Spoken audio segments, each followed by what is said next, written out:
Every morning had its rhythm.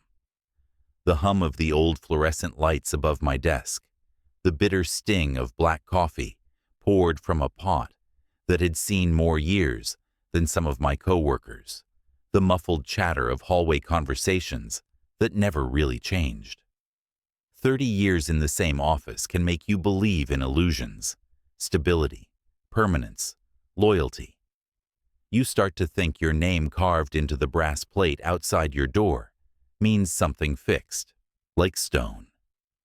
But nothing in this world is stone. Everything is glass, and glass shatters the moment someone decides to drop it. My name is Samuel Cade. I'm 53 years old, and I serve as senior systems architect for a firm called Halverson Dynamics.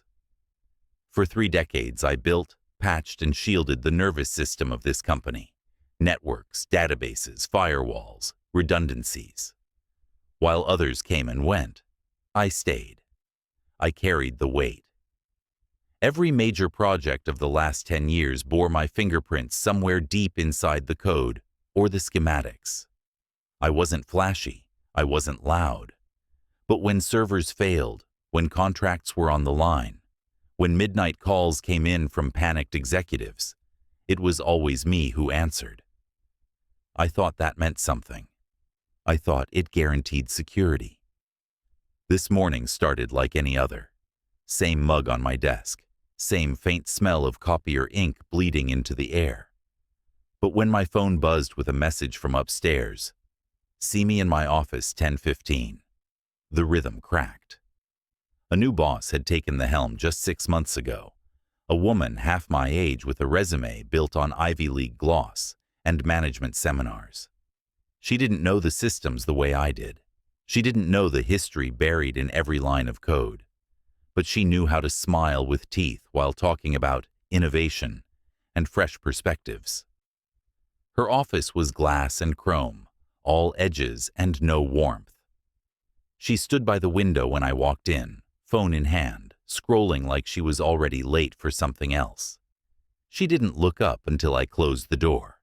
Then came the smile, polished, professional, sharp enough to draw blood without leaving a mark.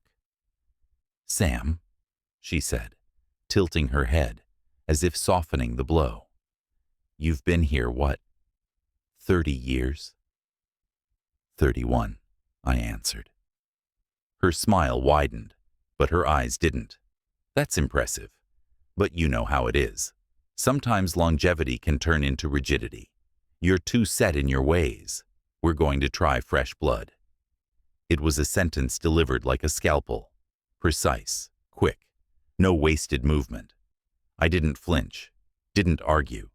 I just stood there and felt the silence close in around me like a padded room.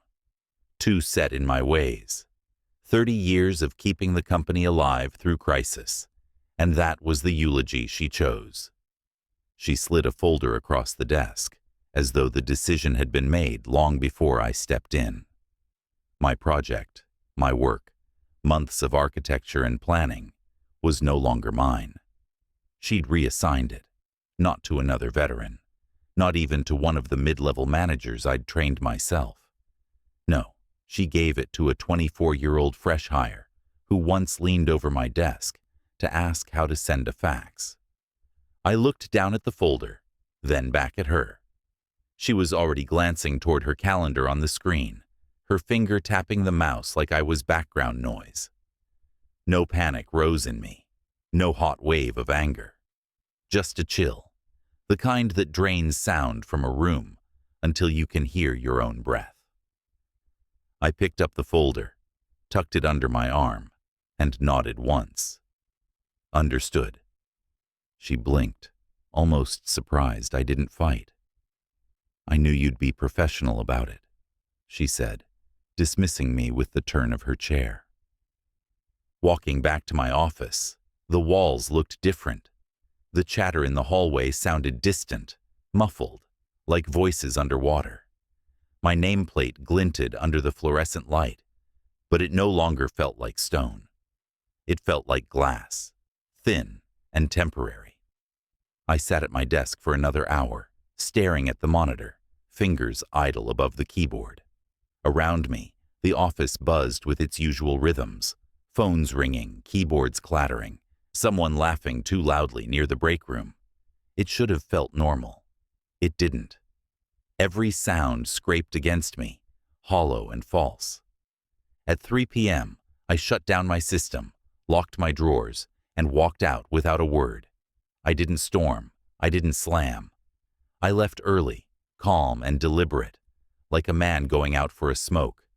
On the surface, it looked like surrender. But inside, I wasn't done. 30 years had taught me patience. 30 years had taught me that silence is sharper than rage. Let them think they'd cut me down. Let them think fresh blood could replace old steel. They didn't realize the difference between glass and stone. And I was about to remind them. They thought I was just another gray suit behind a keyboard, a relic left over from a time when the office smelled like toner and cigarette smoke. That was the surface story. The truth ran deeper. My real identity wasn't carved into a business card or listed in the company directory. It was written into the systems themselves, the ones I had stitched together through decades of chaos. I wasn't just a senior systems architect. I was the ghost in Halverson Dynamics' machine, the man who knew where every bone was buried, every trapdoor hidden beneath the glossy dashboards the young analysts liked to parade in meetings. I had learned the company's heartbeat through crises, not conferences, and I carried that knowledge like a second skin. I'd been through storms that would have drowned anyone else. I'd survived the '98 layoff bloodbath, when entire departments vanished overnight, leaving me to hold the infrastructure together with duct tape and sleepless nights.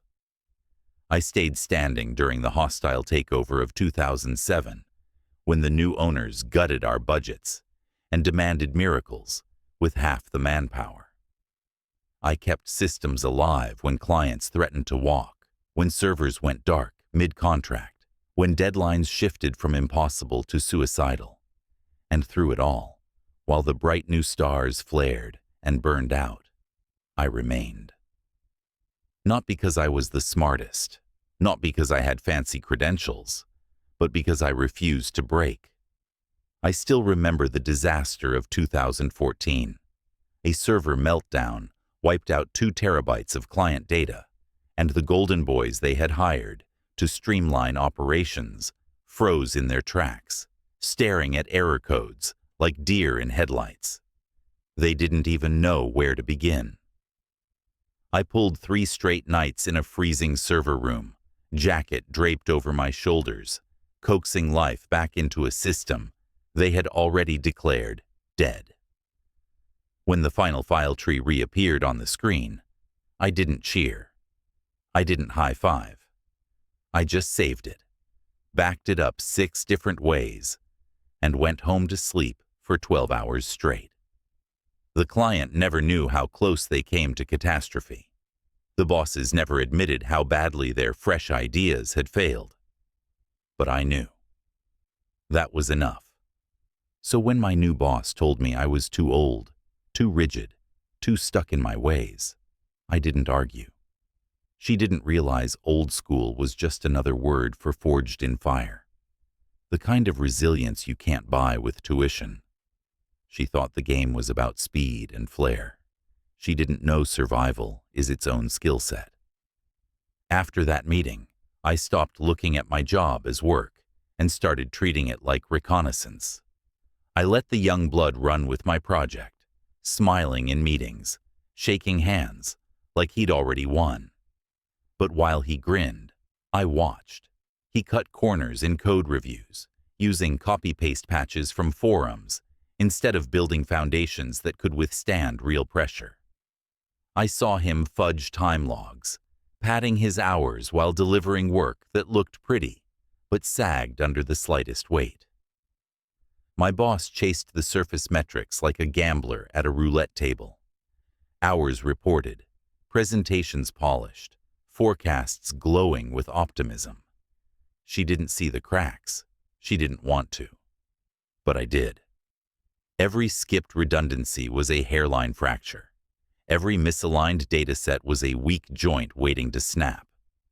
I mapped them in silence the way a soldier memorizes the terrain before nightfall. I knew which dependencies hadn't been checked against the new framework. I knew which firewalls had been left open for ease of testing. I knew which assumptions in the model would collapse the second a client asked the wrong question. These weren't mistakes. They were blind spots, and blind spots are where the enemy always comes from. I'd learned long ago not to waste energy on shouting warnings no one wanted to hear. When you've watched executives smile while driving headlong into disaster, you stop trying to steer. You just take notes. I cataloged everything, every oversight, every half-baked shortcut, every weakness. Not because I planned to save them. Not yet. Because knowledge is the sharpest blade, and a blade is only useful if you know when to draw it. The pressure in the office thickened with every passing week. Deadlines slipped. Code broke. Data mismatched. But instead of slowing down to fix the foundation, they sped up, chasing the illusion of momentum. I could see the inevitability of collapse as clearly as I once saw storm clouds rolling over the horizon on the night shift. I wasn't panicking. I wasn't angry. I was patient. 30 years had taught me that you don't win by shouting the truth in a crowded room. You win by letting the storm rip everything apart, then stepping through the wreckage with the only map that matters. They thought they'd left me behind. They didn't realize I was already 2 steps ahead, armed with the one thing none of them possessed: memory. And memory never forgets where the cracks begin. The collapse didn't come all at once. It crept in like a slow leak, quiet at first, ignored by those too busy patting themselves on the back to notice the water rising. Deadlines slipped in hushed tones and hastily edited calendars. Data sets that once ran clean began spitting out mismatched figures that no one could reconcile. The 24-year-old golden boy shrugged, assured everyone it was just a formatting issue, and pushed it further down the line. My boss nodded, satisfied by the confidence in his voice, blind to the rot beneath his words. I watched the cracks widen. Each missed milestone was painted over with excuses. Each corrupted file waved away with jargon that meant nothing. The kid had mastered one thing, sounding certain even when he was lost. It worked on her, the boss with her MBA shine and her obsession with optics, but it didn't work on me. I'd seen too many disasters bloom from that same kind of arrogance. It was the kind that started small, then multiplied, until one morning you woke to find the walls gone and the house caving in around you. The client had grown restless, and restlessness in our industry is just another word for blood in the water. They started sending pointed emails, questions about why timelines were shifting, why deliverables weren't matching specifications. The golden boy replied with rehearsed lines about innovation cycles and pivoting strategy. My boss forwarded those emails to the board with little notes about minor adjustments. And I sat in my chair, silent, watching the current drag them toward the rocks. Then came the meeting, a full team huddle in the main conference room, everyone crammed in while she clicked through slides on the wall screen. Every bullet point was a cover-up, every graph a polished lie. But when the client's frustration finally broke through into a call she couldn't dodge, the truth clawed its way into the open. Deadlines weren't slipping, they were gone. Data wasn't shifting, it was corrupted beyond usability. The client's voice came sharp through the speakerphone, each question like a blade. She turned to me then, in front of everyone, and with a smile that carried venom under its sweetness, she said the words. This is the problem with old habits.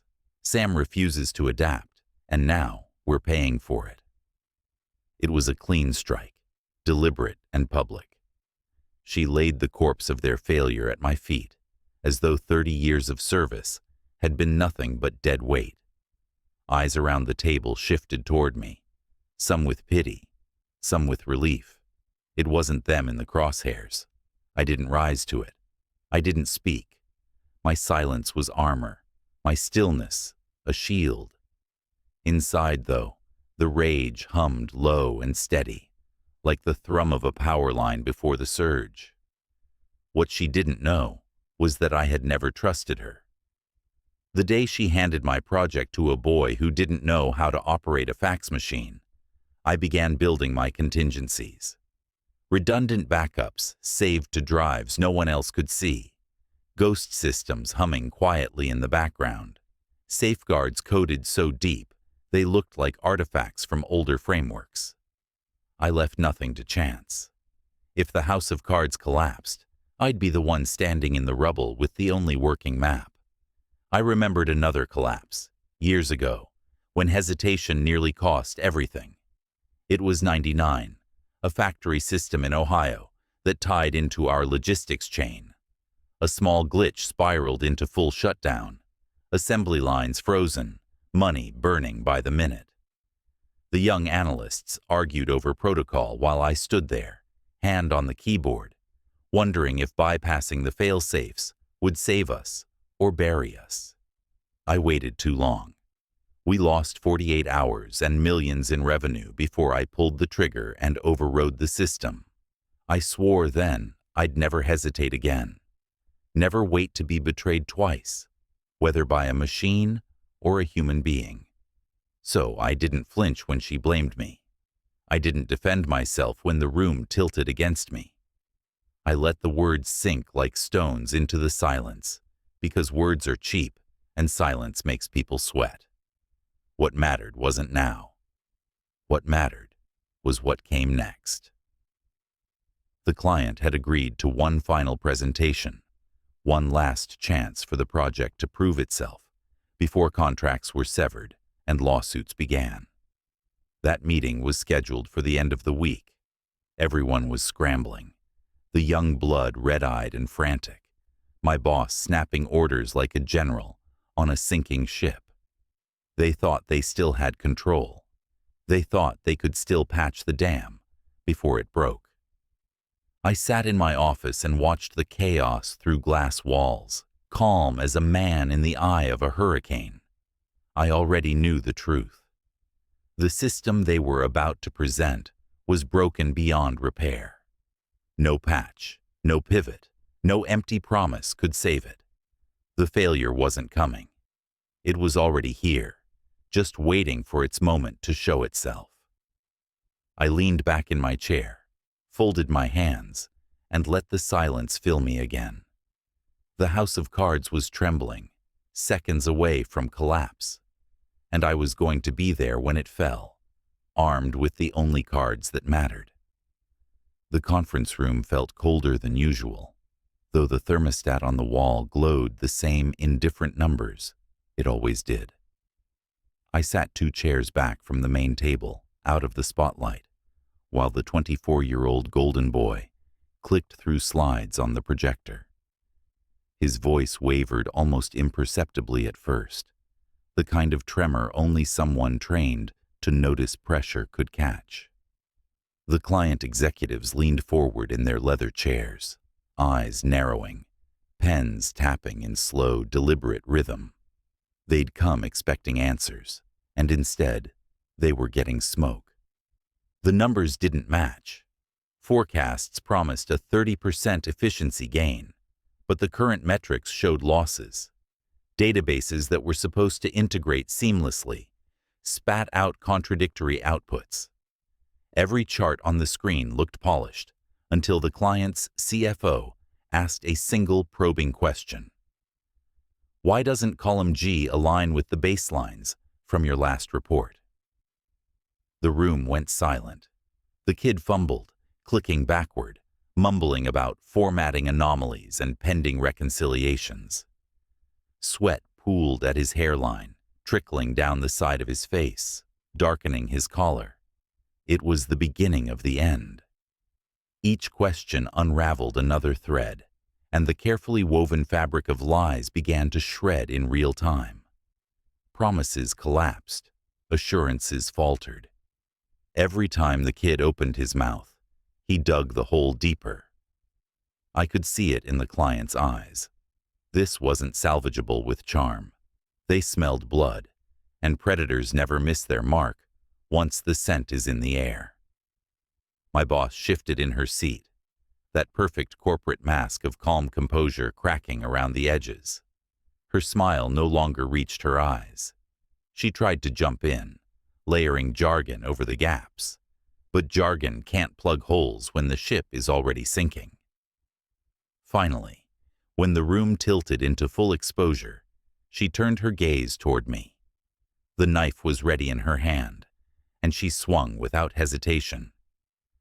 "You should have helped," she said, voice sharp enough to carry across the entire table. "This is on you." The words landed like a stone tossed into deep water. Ripples spread instantly, every eye in the room snapping to me, waiting for a reaction. But I didn't move. I didn't speak. My silence hardened around me like steel armor. I wasn't the one on trial here. They were. I sat still, watching the rope tighten around their necks, strand by strand, until the weight of their own failure began to choke the air out of the room. The humiliation burned, yes, but it was not mine to carry. I let it breathe, let it grow, let the panic rise, unchecked, in their camp. Because panic exposes more than incompetence. It exposes truth. And the truth was simple.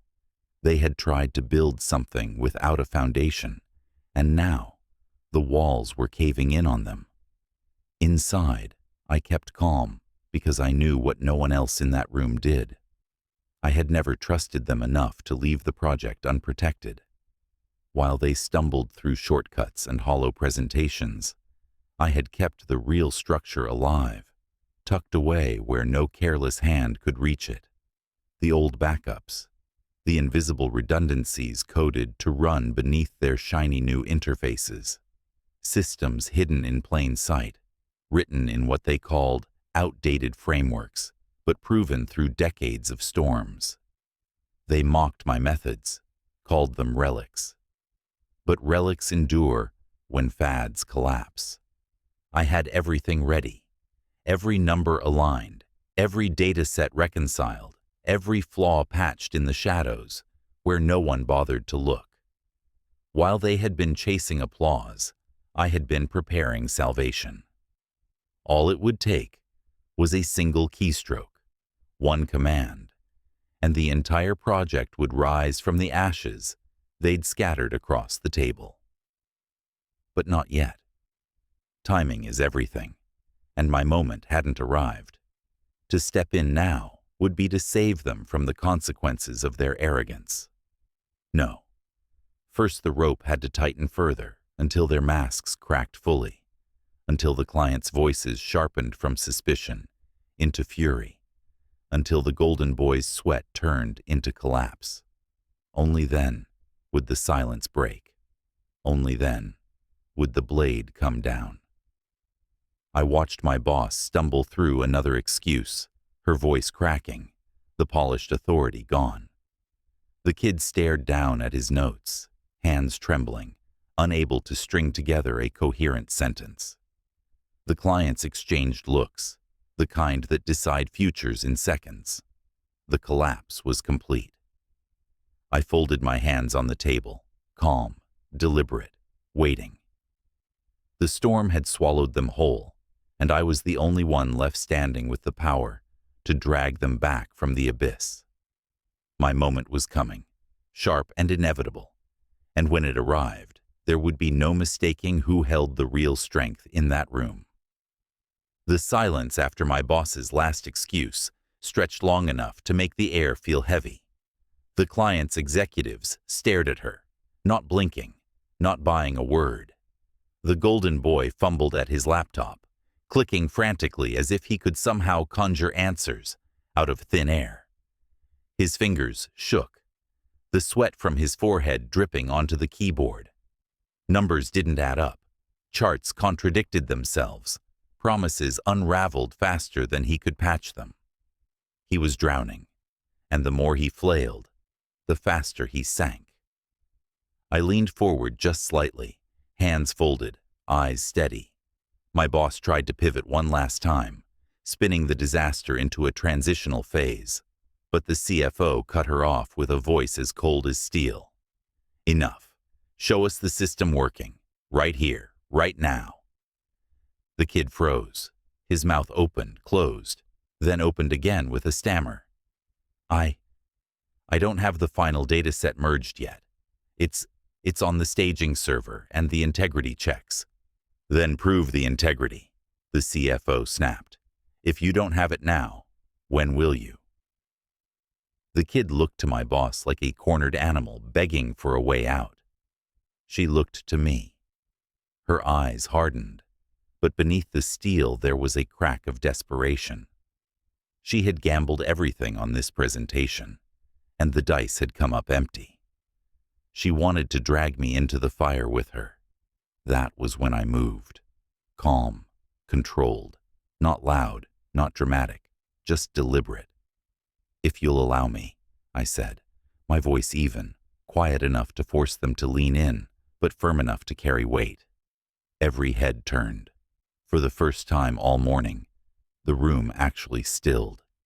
I slid my laptop forward, connected to the projector with a few keystrokes, and opened a terminal window. No slides, no polish, just code. The ghost systems I'd built hummed to life, their redundancies untouched by the kid's shortcuts, their backups immune to his corruption. I typed with the precision of someone who'd done this in server rooms at 3 a.m., while alarms screamed overhead. A command here, a line of code there. The screen filled with clean outputs, tables aligned, data reconciled. The numbers told the story my boss had tried to fake, and they told it without hesitation. The client's charts updated in real time, trends smoothing into place, metrics delivering exactly as promised months ago. Gasps broke out around the table. Even the skeptics leaned closer, whispering to each other as the figures stabilized. What had looked like collapse seconds earlier now gleamed with irrefutable proof. This, I said, still calm, is the system as it was designed. Fully functional, fully operational. The projections align with the original scope. I scrolled down the screen, showing them live demonstrations. Integrations firing, redundancy checks passing, outputs verified. No smoke, no mirrors. Just the truth. The CFO sat back, lips pressed together in a line that slowly shifted toward a smile. So it can be done. It was always done, I replied. You were just never shown. I didn't look at my boss, but I could feel her staring at me, heat radiating off her silence. The kid shifted uncomfortably in his chair, eyes darting from the screen to the floor, knowing there was no explanation that could erase the gulf between his incompetence and my results. The clients nodded to each other, satisfaction replacing suspicion. The verdict was clear before it was spoken. My boss tried to recover, to reclaim control, her voice trembling as she said, "Well, yes, this was part of our contingency plan." The CFO cut her off again, sharper this time. "Don't insult us. We know who just saved this project, and it wasn't you." The words struck harder than any accusation I could have made. My boss's mask shattered. She sat rigid, jaw tight, eyes fixed on the table as if she could will herself invisible. Around us, the board members scribbled notes, exchanged looks, and I knew what those looks meant. Her reign was over. The meeting ended with polite handshakes and quiet congratulations directed at me, not her. The clients left satisfied, contract intact, faith restored. The kid slipped out without a word, pale as chalk, and my boss. She stayed seated, small now, her power stripped away in front of everyone who once feared her. By the end of the week, the official email went out. She was pursuing other opportunities. No one believed it. Everyone knew what it really meant. I didn't gloat. I didn't celebrate. I didn't need to. The strike had been clean, absolute, final. Not with raised voices or petty revenge, but with precision, with competence, with truth. They thought I was obsolete, a relic from another era. But relics don't crumble. Relics endure. As I packed up my laptop, I looked around the emptying room and let the final words settle in my mind, like a gavel slamming down. They thought I was a relic. Turns out, I was the foundation.